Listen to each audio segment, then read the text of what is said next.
തക്കാളി ചട്നി ഉണ്ടാക്കാൻ ഞാൻ തക്കാളി എടുത്തിട്ടുണ്ട്, പിന്നെ പഞ്ചസാര, ഉപ്പ്, മുളക് പൊടി, വെളിച്ചെണ്ണ, പിന്നെ കുറച്ച് കറിവേപ്പില എടുത്തിട്ടുണ്ട്.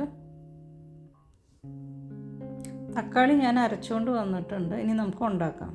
പാൻ ചൂടാകുമ്പോൾ വെളിച്ചെണ്ണ ഒഴിച്ച് കൊടുക്കുക.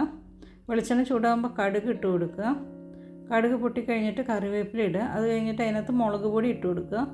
മുളക് പൊടി കരിയാതെ നോക്കണം. മൂത്ത് കഴിയുമ്പോൾ നമുക്ക് തക്കാളി അരച്ചത് ചേർത്ത് കൊടുക്കാം.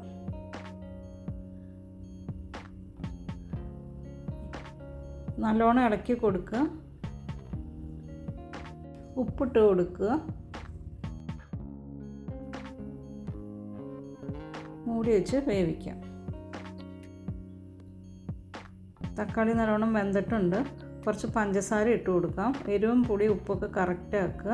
അപ്പോൾ നമ്മുടെ തക്കാളിക്കറി റെഡി.